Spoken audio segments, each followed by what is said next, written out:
You are listening to the Empowered Business Podcast. I'm your host, Monica Froese, a mom of two and your secret weapon to creating a six-figure digital product business. I'm on a mission to help 1,000 women make $100,000 a year. That's right, $100 million towards financial independence for women.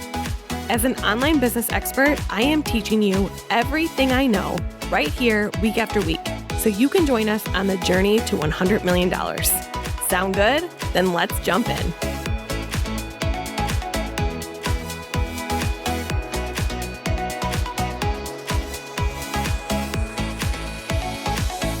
One of the number one questions I have been getting from my community and my students recently is, how do you find someone to work inside of your business? How do I get help? How do I hire? And these questions are things that when people start their business, they think, I'm never going to get to the point where I'm going to need to hire people. And then before you know it, you turn around, you're making money, and you're totally overwhelmed because there's just not enough hours in the day. And here's the thing. I have been hiring for, I would say, the last 4 years, maybe 4 or 5 years in my own business, whether it was hiring employees on payroll or numerous amounts of contractors. And it's still not a strong suit of mine. This is something that I need help with as well. So I thought we should go to the expert. We should find someone who excels at hiring and building leaders in their companies. And I found someone who I think you're really going to enjoy. Her name is Tina Forsyth, and she works with visionaries and business leaders to align their business with their calling and to help them hire and lead top performers to take their business to the next level. For over 20 years, she has worked with 6- and 7-figure business owners to shift them out of burnout so they can shine.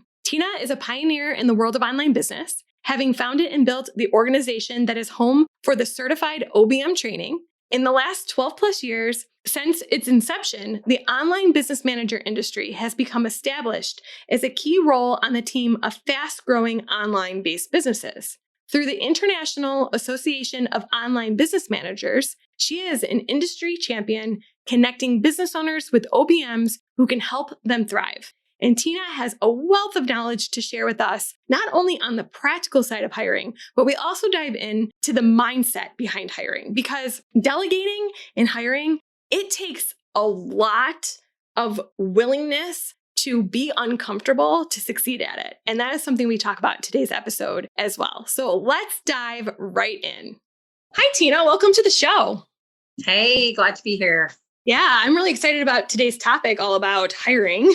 I was mentioning to you before we started recording that this is a topic lots of my audience is interested in because they have just started developing their digital products and making money. And now they're overwhelmed because one of the main things that people don't realize is every time you sell something, even though you have created the thing to sell, you are now marketing the thing to sell, then there's customer service that happens. And that's usually very draining, takes away from you selling. And that's when people realize that they need help and they weren't anticipating needing help. So it's a topic I get asked about all the time, but it's not something I'm an expert in. So I am very excited for you to be here and tell us all of your secrets on how to not make bad hiring choices and perhaps make better hiring choices. Okay, so before we dive in, I would love to know about your entrepreneurial journey, how you got started, and what your business is today.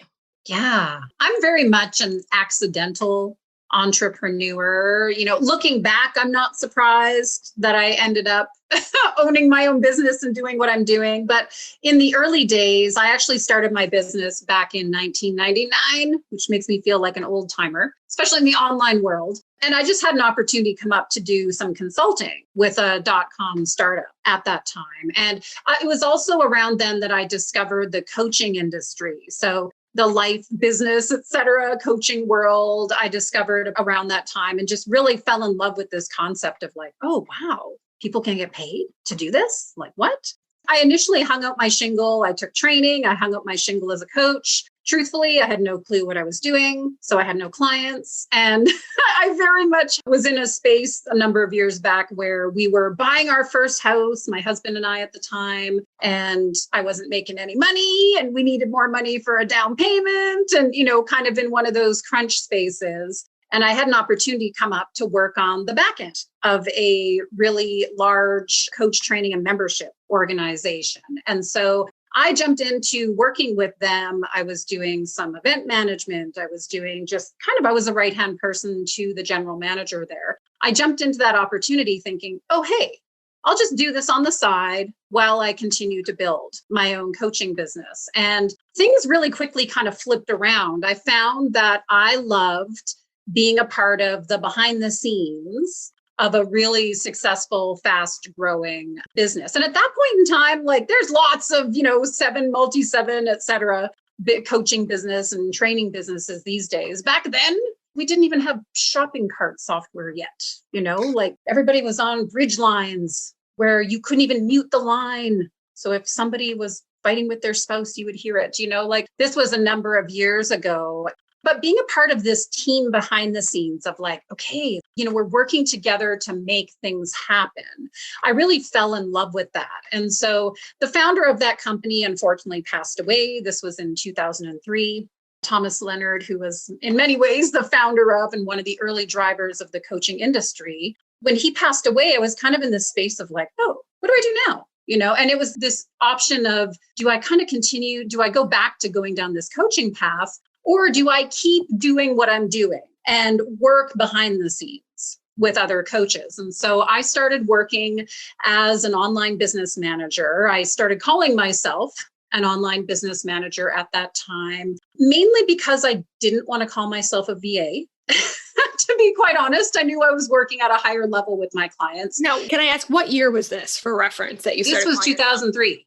Okay, so you started calling yourself an online business manager in 2003. Wow, I didn't even know that term existed back then. Yeah, it was, my friend Andrea and I, we kind of joke about like, oh, if we could go back to the moment where we came up with that phrase in a conversation, right? Like it was literally just, let me call myself this because I don't want to call myself that.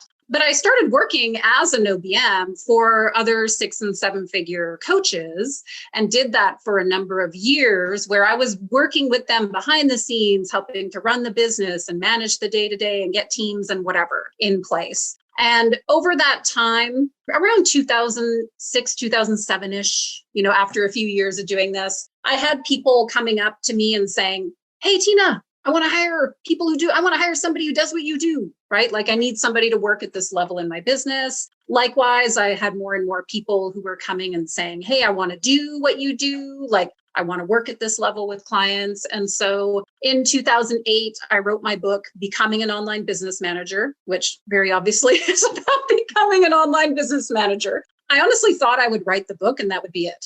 I was like, okay, I've written a book. If you want to be an OBM, go be an OBM now.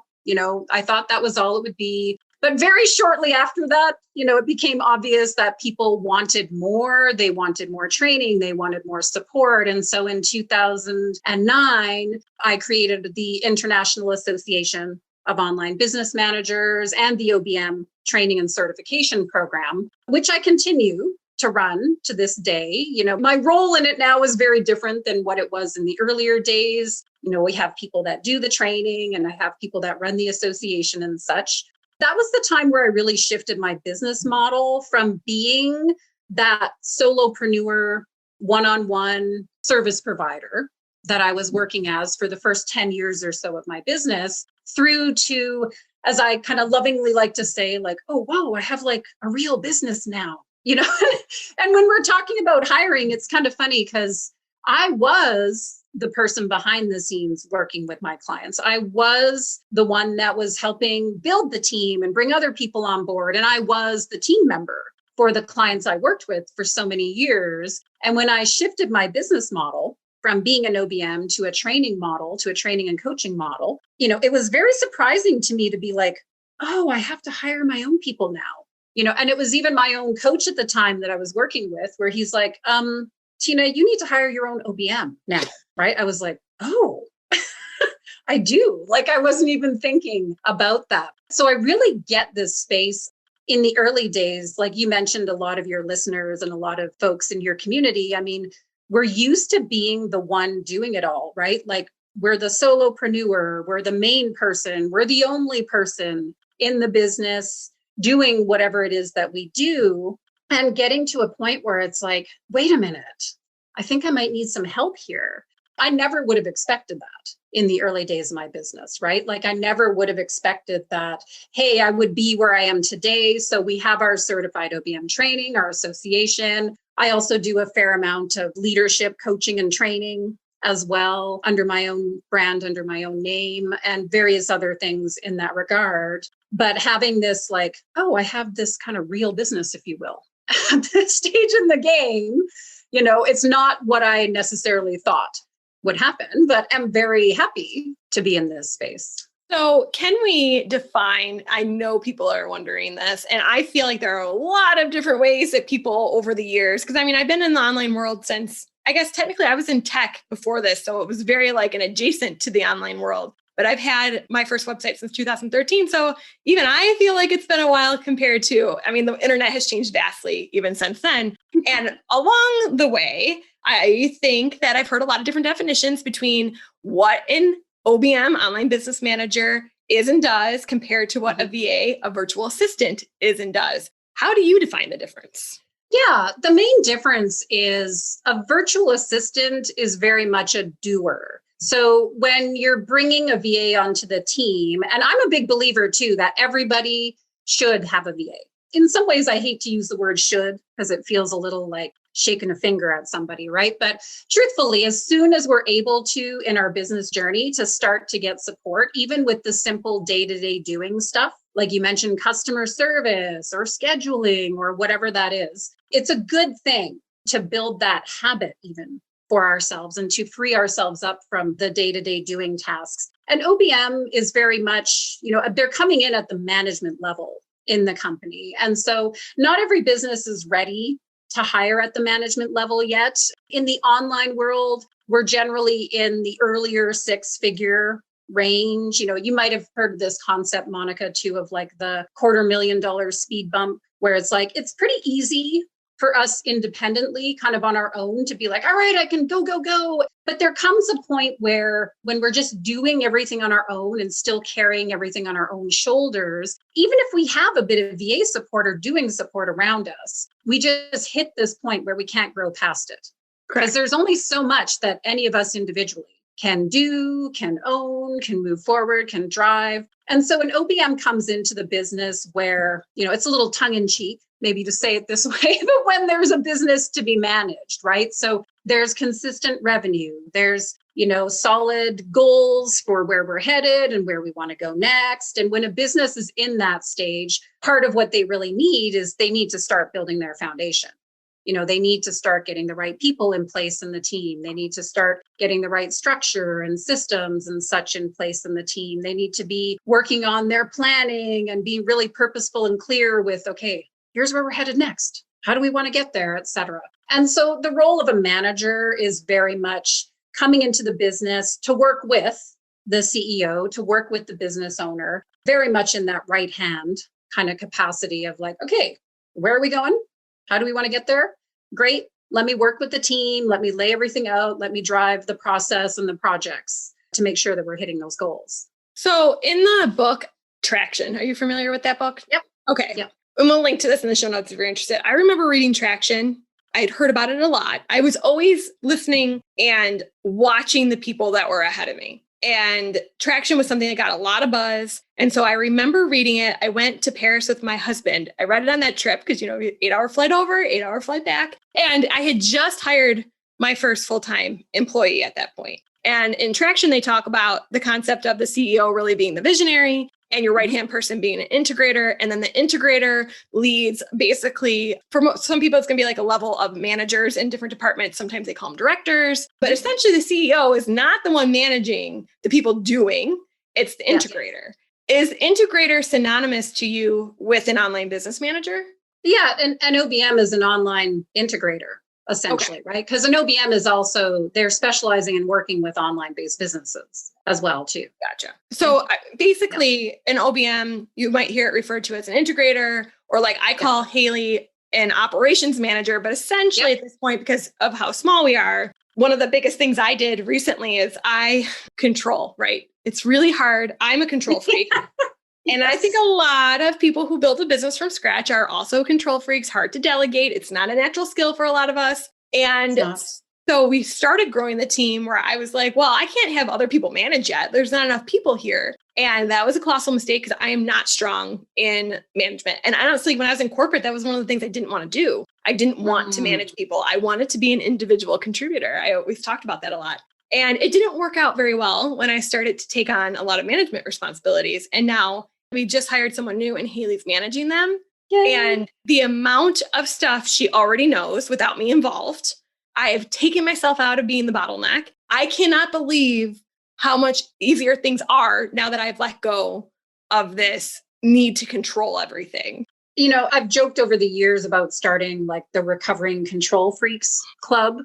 Because I mean, to varying degrees, that's a huge part of what it is. Because I agree with you. It's part of what makes us successful, especially in the early days. Like being in control, driving things, doing everything, you know, kind of being in that space. Like that's part of what allows us to get through those early days of what am I doing? What am I selling? How do I sell this? How do I make this whole thing work? Like it takes a certain something to get through those earlier stages. And I had a similar experience, Monica. I talk about it as my identity crisis years ago. So when I mentioned my coach at the time back in, this was 2010, early 2010, when my coach was like, hey, you need to hire your own OBM. And I was like, whoa, imagine that.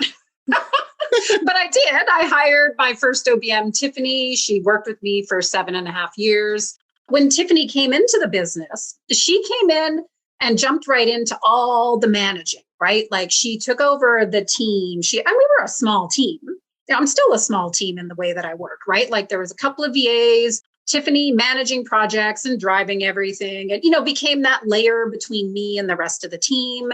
And so she jumped in and was doing amazing work, right? Like doing exactly what I had hired her for and what we wanted to be doing together. And I hit a point in the business where I was like, oh, wait a minute. Like if I'm no longer the one doing everything, if I'm no longer the one jumping into everything, because part of what happened was the team would go to her with questions, right? And of course, that makes sense logically. Like, oh yeah, I want that. Like I want the team to go with her. But then I was like, wait a minute.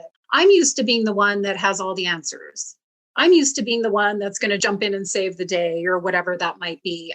Even clients in our programs started going to Tiffany for things and for questions, right? And so that control freak part of me, like I was so used to, and even up to that point, didn't realize how much I valued being that person that was, I'm in the middle of everything. I know everything. I can swoop in and save the day. I'm always the one who has the answers. Like all that kind of stuff was essentially thrown in my face. Right? Like, wait a minute. You know, that moment was very much a decision of that, you know, that idea of like, we're on a road and there's two forks in front of us. Like I can go this way or I can go that way. And I remember I had a conversation with my coach, same coach that was like, hey, Tina, you got to hire this OBM to begin with. You know, he and I had a conversation about this and he helped me work through it where it was very real that I could have so easily just taken everything back at that point, right? Like I could have so easily just stuck my nose back into things. Hey, what's going on here? Let me jump into this. Oh, you're not doing that exactly the way I would do it. So now it's being done wrong or whatever it is. Like I could feel myself getting pulled back into that because being that control freak, if you will, being that, hey, I'm the one with all the answers or I'm the one that's going to save the day or whatever it is, because that had been my identity for so long. It was really tough to be like, oh, wait a minute. I had to shift that. And that definitely took some deeper work around it, right? Because I think to your point too, Monica, there's a tactical element to things like how do we hire? How do we delegate? How do we lead? How do we whatever? Like there's a tactical, practical strategies, steps, etc., that come into play around all of that stuff. And that's important. But I can tell you, having worked now, not just through my own experience, but having worked now with who knows how many hundreds of business owners, helping them, you know, through coaching and training where they're in this own journey of delegating and leading and letting go and becoming the CEO, where it's often the fact that we just don't know how to let go. It's like, who am I going to be if I'm no longer the one? I've said running a business has stretched me personally further. The only thing that comes close is probably motherhood to me. I agree. it's both things. And of course, I started my business at the same time I had my first child. So it was like, at the same time, they were like, whoa, now we're going to change you as a person and just stretch you in ways you are not familiar with in your life. Before we start recording, you made a mention how you're not like woo woo. You can feel a little bit of woo, but you're not like a woo woo person. I am the same way. I'm very practical. I always say I work best on a project plan. If I set a goal, I'm going to hit it. I'm type A, like all the things, right? Yet I've had to work on my mindset to grow, because the whole saying of what got you here won't get you there is completely true. And when you said the cap around 250,000, absolutely. When I hit 200,000, and actually I was having my second kid then, because I like to, just complicate everything. So I birthed my second kid and I'm like, oh, the business is really taking off right now. And I had no help. And that was when I needed tactical help. So like you said, admin, virtual assistants, people who are doing. I need customer service emails out of the wazoo right now. I need help, and I need help now. And then it was like another 250,000. So like $500,000, where I was like, oh, I need someone else who can help make decisions and lead a little bit here, because the decision fatigue, which I realized, like I had a really busy corporate career. And so I thought I understood busy until I was making so many decisions for a business all day long that when my husband would say, oh, what's for dinner? I'd take his head off. I'd be like, I can't believe you want me to make another decision in my life right now. I'm so fatigued. And you can't run like that for years on end, because I was constantly in a cycle of burnout, I realized. And that's kind of what encouraged me to start relinquishing the control and needing to be the one to make every single decision. Okay, so let's back up. And when someone recognizes the need to hire, what do they do? Because a lot of people don't know. They started the business, like you said, you even mentioned accidental. Mine was also accidental. When I put up the blog, I never thought it was going to be a business. I thought it was going to be in corporate till I died. It was very accidental, and it's not a strong suit that a lot of entrepreneurs have. So where do you even start with hiring? Yeah. So when we're looking at hiring, the very first hires that we want to make in our business are around, I like to call it the lather, rinse, repeat activities in our business, the day-to-day stuff that needs to be taken care of, right? So there's admin stuff, there's customer service, there's tech, especially those of us in the online world, there's a fair amount of just tech things, click here, submit that, push that, whatever. Like that's the type of stuff we want to look to get help with first. And the beauty of getting help in those areas is that those are things that are generally really easy to lay out a clear process, train people on, et cetera. Because another thing, when we're talking control freak, here's another biggie that comes up for us control freak folks is, well, nobody can do it as well as me. Yes. How am I ever going to get this all out of my brain and have someone understand all the little things that go into this? It just feels insurmountable. And if we look at it through that, I always hate this saying, but I don't know of a better one yet. But that concept of like, how do you eat an elephant? One bite at a time. Like I don't know who's eating the elephant. Because if we look at the elephant and it's like, oh my gosh, how am I going to get all of this out of my head? Like, yeah, that is like, nobody wants that job, right? Like that's an insurmountable task. But if we start looking at things, like one of the things I recommend clients do if, when I'm working with clients or just in general on this topic is, okay, make a list of everything that's on your plate, right? Like spend the next week, write down everything that you are doing and write down all the things that you're not doing because you don't have the time to get to them yet. And then we want to take a look at that list and just run it through that filter of like, okay, which of these things fit into the lather, rinse, repeat category? Like, which are these things that I have to look at daily or weekly or monthly or whatever it is with that? And then that becomes essentially a job description for the first person that you want to hire. Now, does that mean you're going to get every single thing off your plate with that very first hire? No.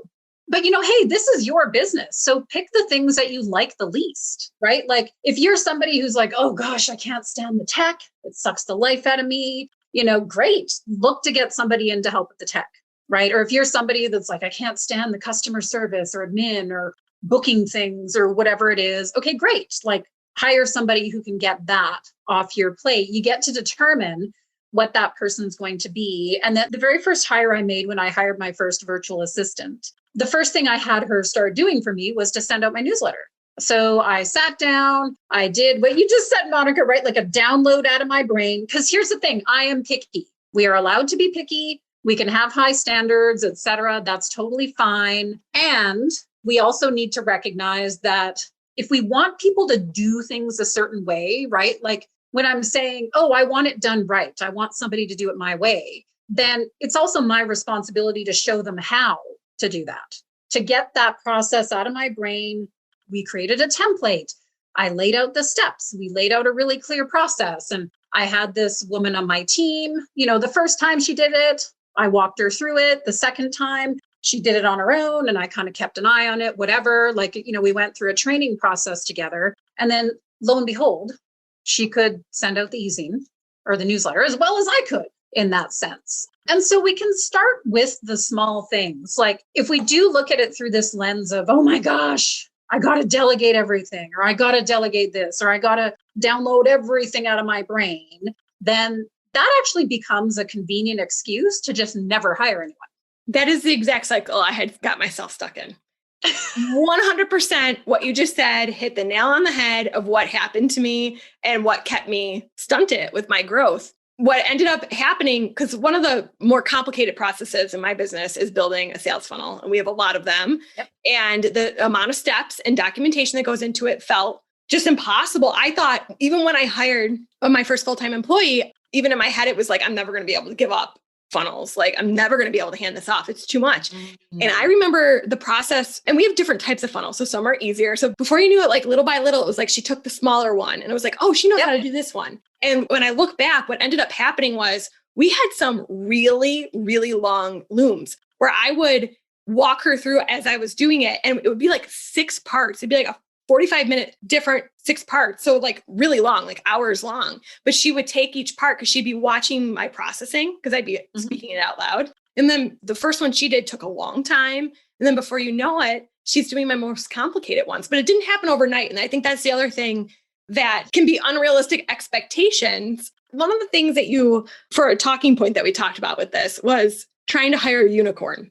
And I find this very interesting because I assume when you said we can talk about trying to hire a unicorn, you were thinking, don't expect to hire a unicorn. And it's funny because I call Haley, our operations manager, my unicorn. But to be fair, if I'm really because hindsight's 2020, she wasn't my unicorn out of the gate. She became my unicorn.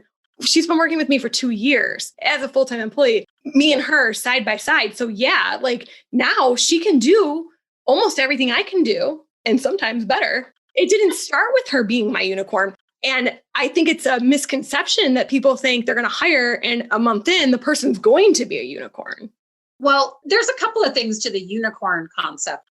I like to say the second part to that is you're not going to, stop looking for a unicorn, but you certainly can develop a dream team, right? Because I think to your point, there's this idea of I'm going to find the one magical person who can do everything I need them to do in my business. And that's it, right? Like if only I could find that one magical person. And I think to your point, because I train and I work with OBM, I'm on both sides of the coin, right? I'm on the side of I see what happens on the back end of businesses with team and hiring and so on through our certified OBM community. And I see what happens on the front end with the CEOs and the coaches and the trainers and the folks that are hiring and building teams. I can see where the breakdowns are. And that is one of the biggest breakdowns is I'm going to hire this person. They're going to magically jump in and be able to do every single thing that needs to be done in this business. And they're going to know it all in a week or two kind of thing, right? And it's like, dude, no, it doesn't work that way. And the secondary piece to that, because exactly to your point, right? It's like you get to develop together over time, funnel by funnel, bit by bit, you were passing that baton, you were downloading out of your own brain of everything that's going on. And then you get to this beautiful space where at a certain point, she's doing things better than you are anyways, which is amazing. The other aspect to the unicorn comment is just don't expect one person to do everything or to be good at everything either, right? Because definitely there's some amazing people out there who are good at lots of things. For sure, that definitely is true. And people are always going to be better at certain things than others. So it's a little bit of a math scenario as well. As a business grows, you're just flat out going to need more support. Now, you may decide to get to a certain point and say, hey, I'm good here. I don't want to grow past this. I just want to keep this team or keep it lean or whatever it is, that's totally fine. I also don't believe that people have to keep on growing, because that's another pet peeve of mine in some ways too. But if you know that as you want to continue to grow and expand a business, like every layer of growth requires letting go of something new. It requires bringing new people on the team. It requires more. Like it just takes more behind the scenes, team, system, structure, planning, marketing, et cetera, for this to happen. So to expect a person to magically be all those things or to expect a person to be good at everything that needs to be done, even when we're talking about, let's say somebody wants to hire a VA to help them out for 20 hours a month, right? Your first hire does not need to be a full-time person. It can be, like depending where you're at income wise and such, because there's many good things about that. But let's say you're like, I want to hire somebody who's going to be, just helping me out 5 hours a week and starting to take some of this day-to-day stuff off my plate. People who are good at tech are not going to be as good at customer service. If they're tech people, they're generally not going to be as people-y. If they're people-y people, they're generally not going to be as good at tech. Now, does that mean they can't do both or they can't help with both? They probably can. But there's always going to be something that they're better at and they're stronger in.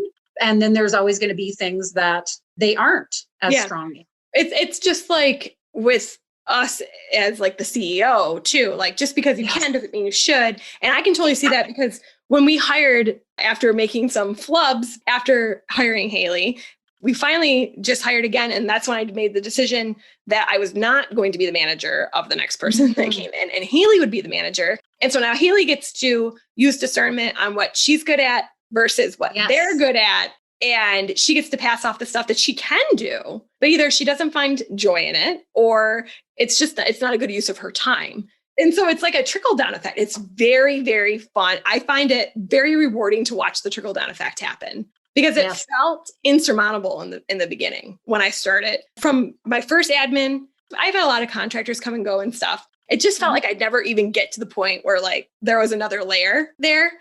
Like that almost is just as rewarding to me as an accomplishment as making more money, to be honest with you. Oh, yeah. My favorite thing in my business is the fact that I get to build a team of people I get to work with. And I don't have a big team, right? Like I have a pretty lean, that's the other thing in the online world. I mean, we don't need huge teams either. I have someone who's very much in an OBM-ish type role in particular that runs our association. And I have a VA, like a day-to-day person that helps with a lot of stuff and some project-y people here and there. But our team runs pretty lean in that regard. And it's definitely one of my favorite things in my business is the ability to work with. I always say those are my favorite bills to pay every month is when I get to pay my team. Because it's also the fact of, I think it's also really important, Monica, to touch on this idea, like you've said this a few times for yourself. When we're becoming the CEO of the company, like we want to have the time and energy to do the things that we actually love doing. So yes, we need to be driving the growth of the company and marketing and selling. We may or may not like that piece, but hey, that's a necessity of business, right? Like to some degree, we need to be involved in that depending on the level of growth of the business. But then we also want to have the space to be able to do the things that we love to do. If I'm so caught up, my favorite clients that I've ever worked with over the years are the ones that come to me and say, I'm about ready to quit, to shut the business down, throw the whole thing out the window, because I'm so sick and tired of trying to do everything. Right. I'm like, ooh, yes, let's roll up our sleeves and like get this in here. I mean, in a funny way too, one of the first things we want to look at when we're hiring is what do I want my own role to be? And that's a hard thing to define in the beginning. I remember just thinking, what do I want it to be? I want to not be stressed all the time. How do you make that happen? Like that was like how I defined it. It was hard to even know what I want it to be because I was so stressed all the time. What do you define it as now? Well, now I would say that I'm very much more moved into more of the visionary role where, like I always said, we were always on a hamster wheel. It was always like how to stay above water, how to stay afloat. And now I'm able to look into the future because that's actually one of my strong suits. Like I've called many things that have happened in the online world that I have not publicly spoke about, but I've said, and I'm like, oh, I can see that coming like a freight train. That's a lot of like my background in tech and just like a strong suit of mine. And I found I'm very interesting because I love history And so another one of my strengths is context. And what I realized is my like superpower as a CEO is I have this really weird ability to use historical context to see the future.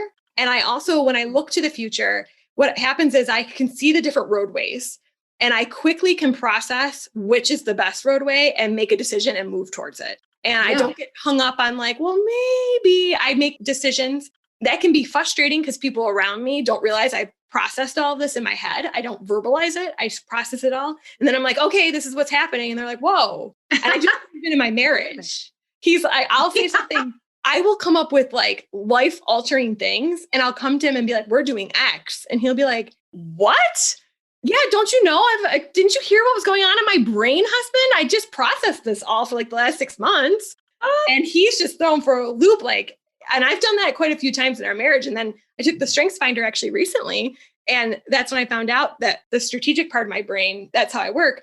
So now that I'm getting out of the day to day, it's like we're flourishing because I'm able to finally act on all the things I can see happening and where we should go, but didn't have them a single moment in my day to focus on it. And yeah, I mean, that's what grows the company. That's what becomes fun and enjoyable for you. That's what frees everything up. And to have Haley on your team, like in that ops, that manager role, it's also very much that idea of like, okay, I've made this decision. Here's where we're headed. And okay, now, let's make it happen. Like to get help with that part of it too is so, so important. We can't be a visionary and, the executor at the same time. Like those two things start to get in the way of each other, right? It's either like too much visionary, not enough execution, or too much execution caught up in day to day to the point where we stall because we're not able to be visionary and grow and continue to look forward, And it really is this idea of like, it's our business. We get to decide what our own role is within all of it and build the team and build the support around that. And in a funny way too, there's something about permission that becomes important here. There's a couple of other things I'd love to leave people to think about is giving yourself permission to not have to carry the weight of this whole freaking thing on our own. I mean, I've also got a little bit of that martyr archetype in me where it's like, oh, I have to do all this stuff. Like, oh, I have to carry the weight of all this. I have to do this stuff. This is just the way it is, right? Or even that kind of maybe blue collar mentality. I was raised with that idea of you got to really work hard to create success. And so if I want more success, then I'm going to have to work harder. It's actually not true, right? Like you have more responsibility, you have more things to be aware of and to own, but you actually get to do less as your business grows if you choose to do that. And also to just be open and willing to ask for and receive support. Because that's another biggie, especially I know for women, it's a big one for myself. And again, for most of my clients and such too, this idea of, hey, I want to be willing to ask for support, but I also need to be willing to receive it and to really allow that to happen. Oh my gosh. It's like, me so well. Oh my gosh. That's actually been a huge struggle in my life in general. I have a hard time accepting favors, or I always tell my husband, I don't like to be indebted to people. It's very, so he came from a very, like a church background, essentially, where community was very important. So everyone like did stuff for each other. This is how he was raised. And then I'm like, oh, but if they do that for me, then I have to do something for them. And when am I going to find time to do that? And I'd just rather pay for what I need. I never wanted to accept favors. It was very similar. And accepting help, even when I was paying in the business, was very difficult for me. I mean, we could probably have a whole other conversation around that, right? Because it's a very real thing for women. And I see where and how it's a common journey, right? That's where you're like, oh my gosh, are you reading my mind or whatever? It's like we all go through this to various degrees. And if we're not able to receive help, then we're going to do something to sabotage it. Yeah, I agree. We'll hire somebody and we'll do something to like blow it up so that it doesn't work.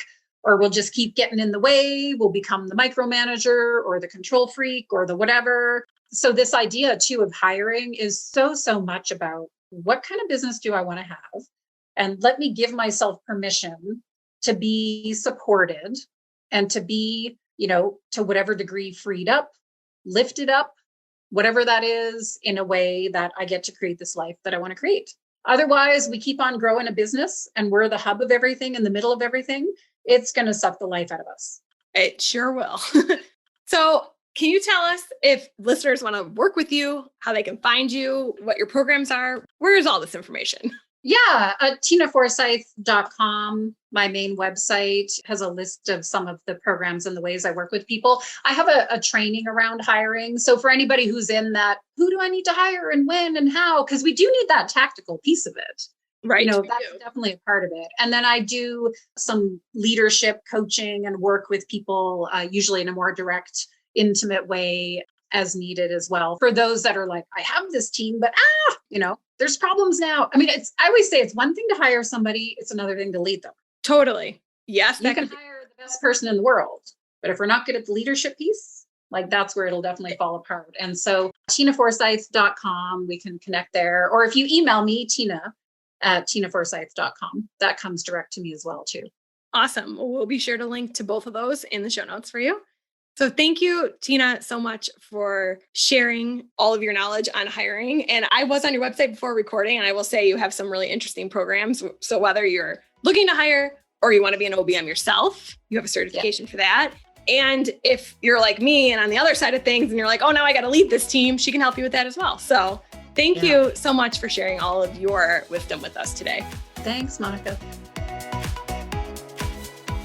Thanks for tuning in to another episode of the Empowered Business Podcast. Let's stay in touch. I just opened a brand new Facebook group for digital product creators.